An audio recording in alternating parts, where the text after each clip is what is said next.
So that led you into DJing in the club because you just had this following. Yeah, had the following, and people like, oh, you got the house, you don't even play your mixtape. But when I'm hosting in the club, that led me to hosting. So now I'm hosting next to all the DJs.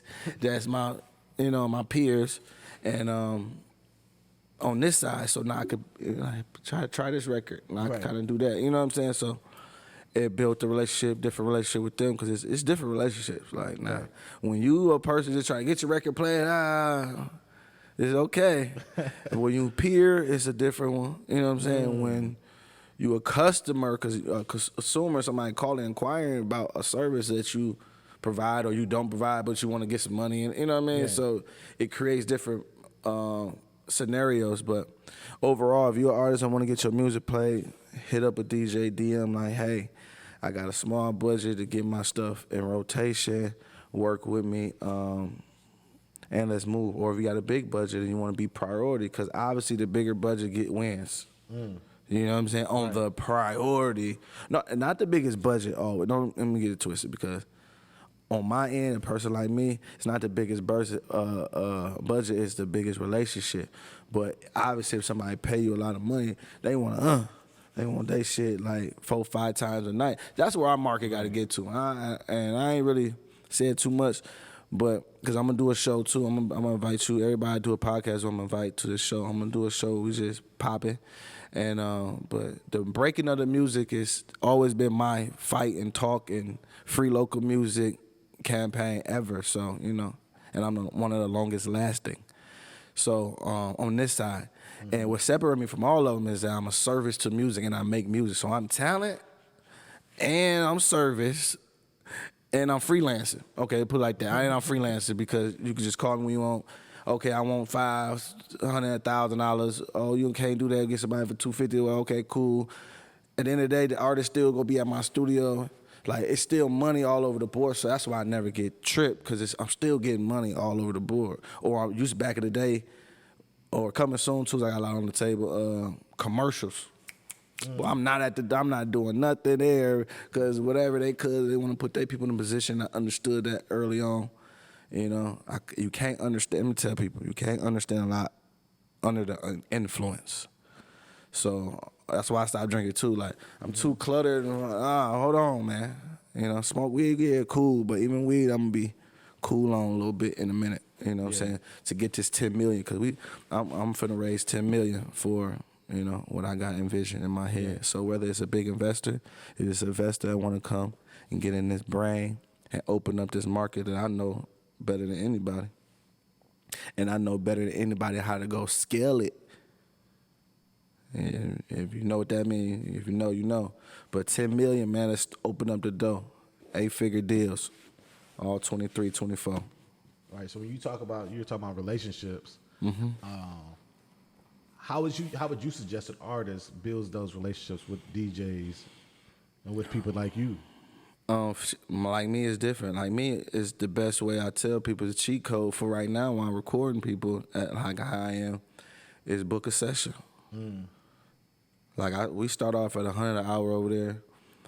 That's really just tracking. But at the same time, if you're thinking about it, you maximize. You sitting with the mixtape king. You sitting with a living legend. You sitting with, regardless of how you scale it, one of the biggest to ever do it. You know what I'm saying? And I'm just sitting back, and I'm in a sit back ego nest mode. Like, I see everybody what y'all doing. You know what I'm saying? I'm seeing who playing with it, and there's 10 million coming. You know what I'm saying? And more, and that's for one situation. You see how we talking about entertainment? This is for one thing. You know what I'm saying? I ain't even talk about the studios that I ain't pressed the buttons on, but that's that drive and that entrepreneurship of. Entrepreneurship give you that drive to want to do it. That's it. When you think about what entrepreneurship, like, it's my own, I could do it how I want to.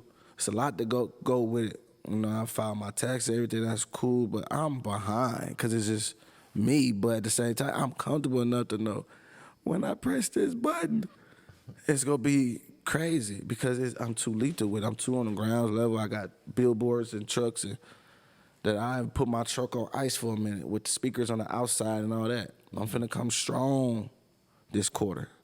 Like, I'm gonna gear up this month. We shooting a lot of movies, so I ain't got that much time. But I'm finna go crazy for the market, not just downtown, But for Minnesota, it's a lot of pockets, dog walks, it's Liberty walks. It's a lot of different things. It's just diversify your human being, your interaction. Really? Like, what gives you the confidence to know that your ideas are going to work? Like, what gives you that confidence? It's natural. It's naturally in me, but especially when it works out. And especially when I learned like how to take no's. When I used to do mixtapes, I used to get ready for the no's. I wanted the no's because I knew it's gonna even out. Soon as you bet no, and I'm appreciative to that no. Like I ain't a couple times, you know, like man, fuck you, you know. Yeah. But when I was cool guy, no, check me out though. Well, it's free on here, you know what I mean? It's MySpace. Like come on MySpace, just look me up, free or take it or. You know, stuff like that. That's what gave me the drive. Like understanding entrepreneurship. So if that's the ultimate answer, understanding what real entrepreneurship is gives me the drive every time I hear entrepreneurship. Just like a person hears sex, like, oh, what? I think big when people say any business. Like, oh, okay, yeah, now I got these penthouses and stuff, okay, but now I need the building. Like, so I'm trying to come Ned. Like, you know what I'm saying? Ned got me in the best time when it was a real depression. Yeah. He ate it up. You know, it got to be another one of them stories. We got to have different, you know? Yeah, no, that's for sure. Let me ask you this then. So with that confidence and what you accepting those, it's ups and it's downs in anything. How do you handle those down periods, though? When stuff doesn't Because go right? when you're appreciative to even the no's, it evens out. You don't see it. The ratio's so small, you don't see it. You can't. It don't compare. Like I said, like okay, if I'm 100 an hour, right? I have one customer come in. Okay, if he minimum 2 hours to 3 hours, it's like $274 for $100,000 a year. Like you know, I can have one person and have my whole day versus me going and do that one thing for something else, or me going and DJ for $250, and I'm taking $2,000 worth of equipment, and I gotta get it's for the both of us. I gotta get fly all that. But you want me to get $200 to rock to be the main thing? Nah, that's how a business supposed to work. So I could sit back like, okay, cool. I'll wait on these little nickels or these $1,000 gigs. Okay, cool. It ain't gonna come as well. But wedding, I go do a wedding and get 50. I'm booked for weddings already into the summer right now. So you don't even look at it as like, okay, you took an L here. You look at it as it's entrepreneurship. When you're an entrepreneur, you got a lot of different things going on. You got a lot of streams of income going on where it's a balance. It's gonna balance it out. Okay, penthouse in there, got the bedroom. Okay, if it's gonna pay for itself, regardless if it take however long it take. It could be one day, or it could take that whole 30 days. But I doubt it. You know what I'm saying? It depends on how I want to exploit it. It depends on how much I want to exploit the business ventures and how I control and get the income and the workflow and how I can see how it's moving. And that's where it draw the line. Because if I'm not advertising it, which a lot of this is word of mouth at this point. Right. So, and I learned that. I did a lot of network marketing. Word of mouth is the best. Obviously, I stopped doing a lot of ad because they taking our money a lot in that, you know what I'm saying? So I try to use it a different way, you know, and just try to be the business behind an idea. Like how we go get this done, how we go wholesale get this done. Oh, you want a lipstick? We're not gonna go put our name on it. Who making the lipstick? You know what I mean? Who doing the packaging for them? Oh, one thing I learned too, Minnesota, obviously all these Fortune 500 companies, but all these companies I used to see their names because I used to go to all these job interviews and all that. And I'm like, dang, we really got a big network for everything, especially product.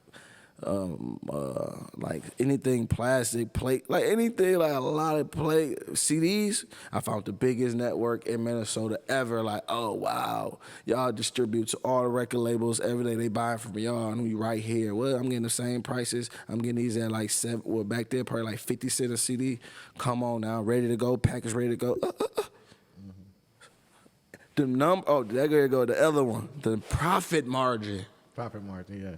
Was really the like, dang, if I could go out there and sell this 50-cent package ready to go like you went and bought Usher at Target for 50 cents. and go sell it for, they would sell that shit low. $18, $10, $15. It was probably like $10 area, $9.99, whatever. I'm looking at that. If I go out there and sell it for $5, I ended up doing the dollars for just like the thermal printing. Right. That's what kept afloat every day. But when it was time for projects, I get it like that, $5 a CD. That profit margin is crazy. You feel me? That's insane. That's what's times 100. What was that time? Yeah. So it's crazy. So I go spend $500, gonna make $4,000, $5,000. I was doing that. Profit margin is the real thing. Like, look at anything like the profit margin, the time. And now that people's really selling time right now, like, I can make a lot of money in these hours. It's just our time right now. You know? It is. I mean, but the thing is, a lot of people don't.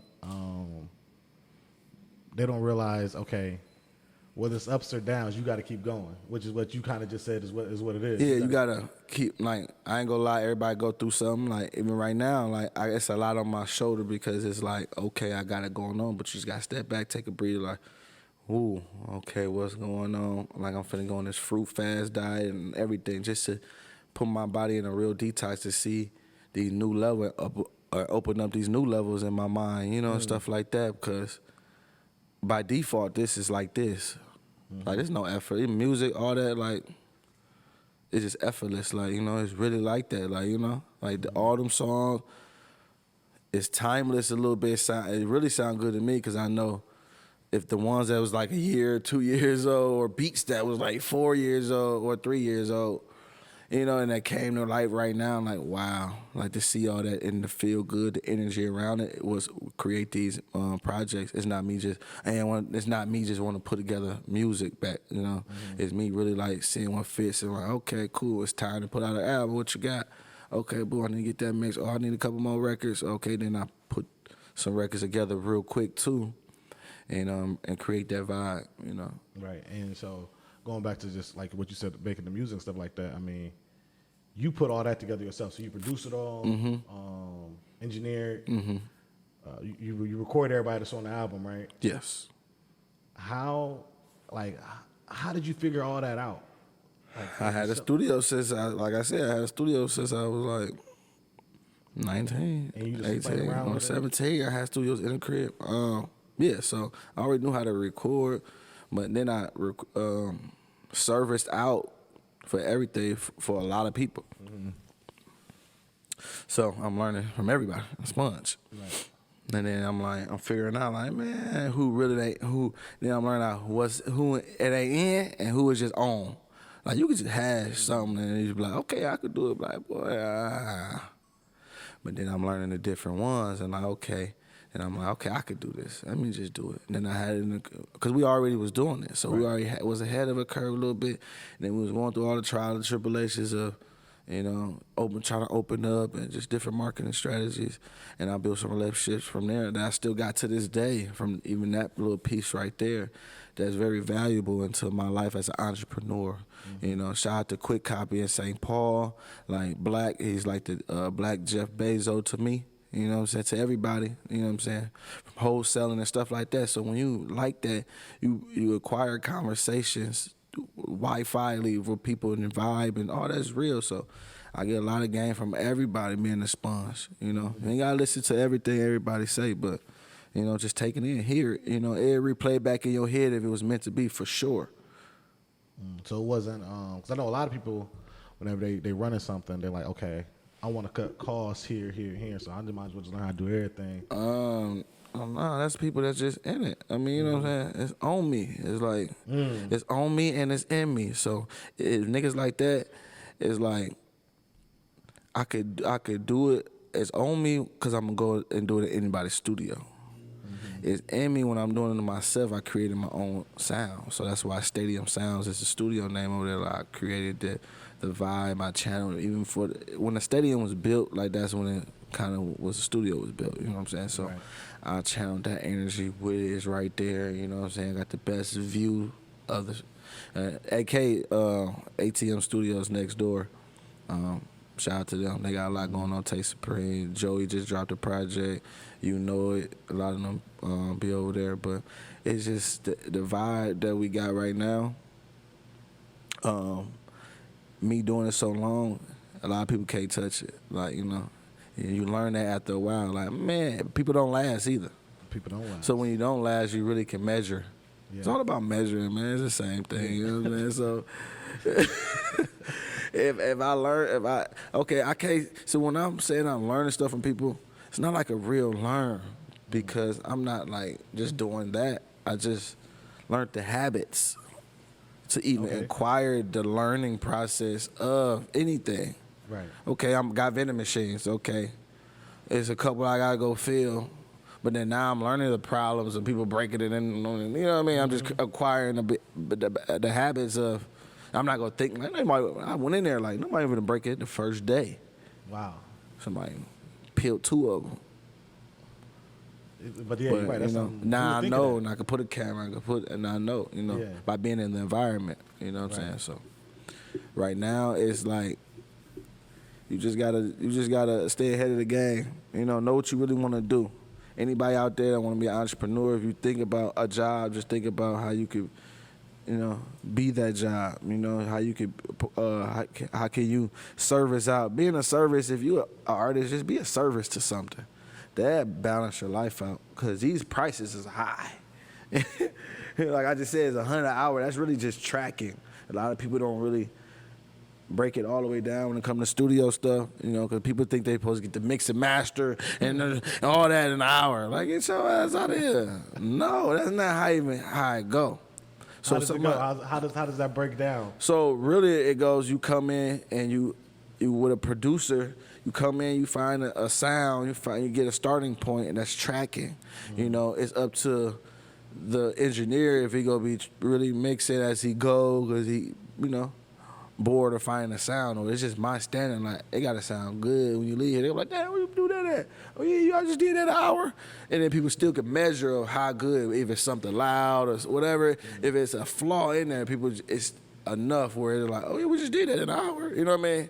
Enough to come back and correct it. So at the end of the day, you can't get a full master. But if you're in a real session, you got 8 hours, start a song, y'all can start the mix and master process in the session. So it makes and it helps it go on if you're in there with the engineer. So it's really tracking when y'all get studio time, that's really tracking. Or y'all going there, I need a mix session. So people can do certain things. You gotta get your ears together. You gotta make sure ain't no extra people. Nobody can pull up just to smoke because you gotta just hear different. You know, it's a lot of different things. Mastering, what? Masters, you don't want nobody in the room. The real mastering that costing labels $2,500, and you know, it's other numbers. Y'all think these prices big? Right. Add a zero to what y'all be hearing, y'all be thinking. But what I did know, okay, if it's this much, and I could get a similar, let's say similar sound. Let me go down, let me scale down. That's where that scale down going. Okay, yeah. There's somebody still right now. I ain't gonna say their name because I don't know all their names, but somebody right now mad that I'm charging what I'm charging. Like, how's you mad that my studio start off at $100? You should be proud of this black and you a customer. Like, you want the old price? You want the 5 years ago price? I scale up my brand. Like, it's just, first of all, it's me. Forget the studio. Mm-hmm. You got me, the mixtape DJ. You got a guy that's running around his truck with his music on. You got a playlist. He's DJing everything. I want to be next to that person. We ain't had that person. Well, if it was a me 10 years ago and I met him, boy, it'd be a different story. Because the whole thing we're missing is executive power. Right. We ain't had executive power. We was workers. Yeah. But that's the main thing. Like, all these executives, all y'all are workers, man. Y'all in them buildings working. Not building nothing independently. Not being entrepreneurs. You want a salary. Okay, I see you. You want a salary. But when it's easy for me, because I'm talented. It's easy for me to just do it. I could go out there and sell 1,000 CDs and make 10,000 1 month real quick off 1,000 CDs that I got for $700. When you say you talent, you think your actual talent is just being a go-getter? being a multi-genius mogul, like I do so much and I'm barely doing it and it's impactfully here. Like, yeah, I do it all. Like me produce, can't nobody. I don't need to rap at all because that's my collab is with artists. I don't have to mix and master everything. I'm barely even, I don't have to do all that even for my personal projects. It's people that do it, but when you one with the universe, it just all falls in place, man. You learn not to do too much. So for Views from the Penthouse, it's basically a multimedia environment. Whatever you need in terms of media, you can get that done there. How did you come up with that concept, put it all under just one roof, like literally? Cause I've been doing this since I was a kid, really. So now I feel like I mastered the audio studio world, and it's a whole another thing with the studio they doing is really building labels around the studios. They're like, hey, you can record here free, but I own some of that masters. It's a lot of things that I'm not even doing because I don't care about the full business of it. You know what I'm saying? So it's other legs for the studio that I'm not gonna do what they doing because most of them not talent.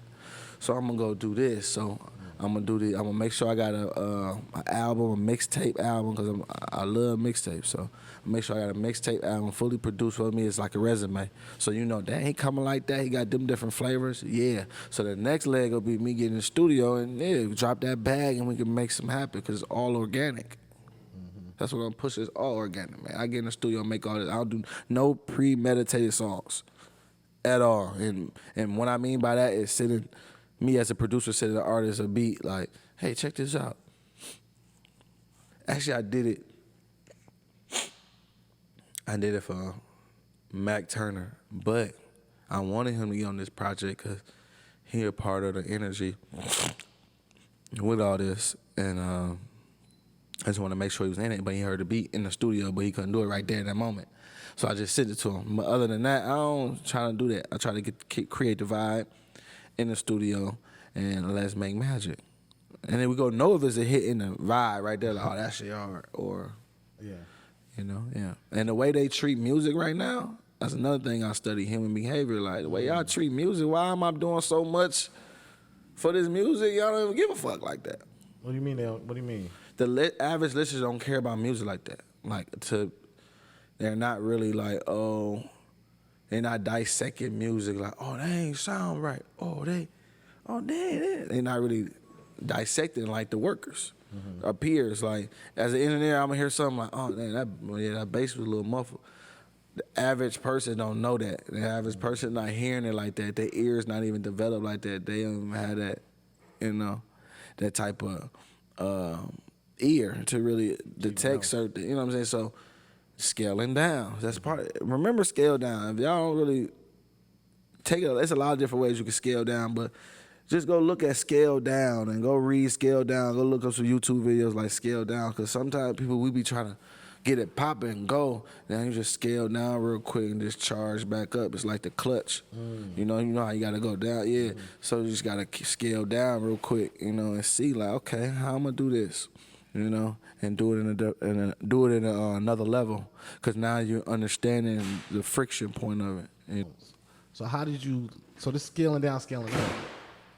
Did you how did you figure out like that? Because like I said, most people want to just go up. Books and trial and error. Well, trial and error, really being in the field that you really get to see, like, I'm talking to people, like, I'm seeing what people don't like or whatever. I always been, like I said, my first job was 16, McDonald's, inside Abbott. Turned 18, got a job inside Abbott as a dietary aide or dietary C, whatever they call that. Yeah. Dietary aide. And now I'm working both. So now I'm seeing the money and I'm got a hustler mentality. Like, my first car, what was it like, John? Like, BMW, 2-door coupe, peanut butter. Like, I was already icy. That's where the name came from. Homie, like, hey, Jayestate, you. And I'm like, yeah, that sticks. I wanted to be valued, but I didn't want to be like, we young and flashy, you know what I'm saying? And I was doing all legit, you feel me, in my eyes. So what's some advice you would give to yourself from 15 years ago? Drop everything. Drop sports. Let's open these businesses. All them ideas can't work. All them ideas is like tennis shoe money. So you don't All think you want sports helped with none of that? Huh? You don't think sports helped with none of that? My dad is a super entrepreneur. My dad like retired from Nike, like, you know, he now he got trucks and stuff going on. He's an entrepreneur, and I watched him go through it so much of me learning stuff as a worker. I'm like, man, you smart. He's one of the smartest person I know. He had scholarship, went to high school, college, and everything. You know, one of the smartest probably in our family. You know, and I watched him work so much. I got the discipline from him, like, you know, so really, because you get it from people you're around. Like when people say, your company you keep, that's real. That's why I stayed to myself, because even at that time, I don't think nobody is like me. You know what I'm saying? Or in my head, or I just don't want no distraction. You know, because we chase work, we chase money because we got to pay bills. But I'm overpaying bills like that, really. I really want to opt stuff out, you know. I want stuff to pay for itself. And that's what I found out about turnkey business. And turnkey business is like, man, if it pay for itself, I put it in my name or whatever. You know, I put the business in my name, and I take ownership of that asset, you know, stuff like that. I got trucks. I got a lot of things going on, man. That's just on a level of, as soon as I do scale up in this entertainment, now I'm gonna throw the bag on all the stuff, and now I got trucks and workers and employees, but I'm already be 10 steps ahead. Right. So back then, when I'm watching entrepreneurs and I'm thinking like, okay, 15-year-old me, put down on video games, put down that, oh, what I don't want the new video game, Dad, I'm finna open up this business, I'm finna do this, I'm finna do that, you know what I mean? I'm trying to do all, if I was doing ideas I thought about back then, lit. I would've kept my Bitcoins and all that back then. Like, everybody the internet babies, we from that era, like, we 80s babies, we the internet babies, for sure. Like, we really on there every day, nothing to do, like, we was them kids, we that generation, so research and information's been out there. Like, if I would have been tapped on to using AOL, like YouTube, like, hey, how to start this, and if I don't know if it would have been there, but you know what I mean. But I would have been what I would have told me, like, hustle. All what we doing right now, we gonna open up a company, pay taxes, make money like how our parents make money right now. I could have been 15 making, however, my dad probably making 6 figures, whatever. Could have been making that 15, doing little stuff, or just getting involved in this the coming to school, doing the fundraiser, or being the fundraiser people that they be raising that money for. Boy, we be, them little punk ass candy bars be $5 or $2. They getting them for a quarter, you know, they getting them for nothing. Coming up, like, it's a lot of hustles in the world, man. That's what I would have told myself to pay attention to, the 15-year-old me, you know, to answer your question.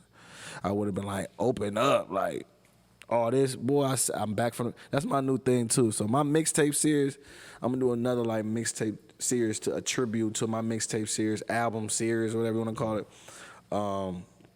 And that's what's gonna be called Back from the Future, because I feel like I be seeing these visions and seeing the future, and I come back and apply it, but I be distracted by worldly things, you know, worldly things are a distraction. As we all do. If you could give advice just to another black man, just in general, what would it be? Find yourself, man. Don't let nobody determine your happiness, and stay true to you. Absolutely. Y'all heard it here first. Gentlemen's retreat. We appreciate you, Jayestate, for coming through today. Thank you for having me. Absolutely. Multifaceted entrepreneur. Let's do it all.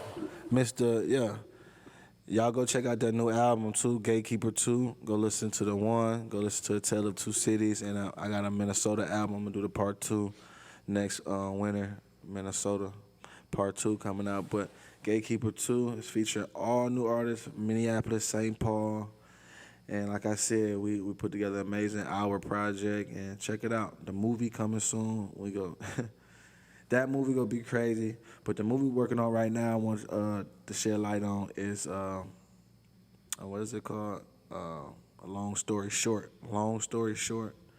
And it's gonna be an amazing movie. Like, it's like the first one with some new production people that shoot movies in an area that's outside the urban community, but we kind of mixing it in, diversifying our work environment and our workflow, and keeping it together. Target, hey, we looking for y'all, Jerome Mills. We're looking for y'all, all the corporations. If there's anybody in new marketing promotions, come holler at us at Stadium Sounds. We got video production, audio production with a tasteful and different point of view. You know, we use our third eye over here a lot. But yeah. Absolutely. Appreciate you.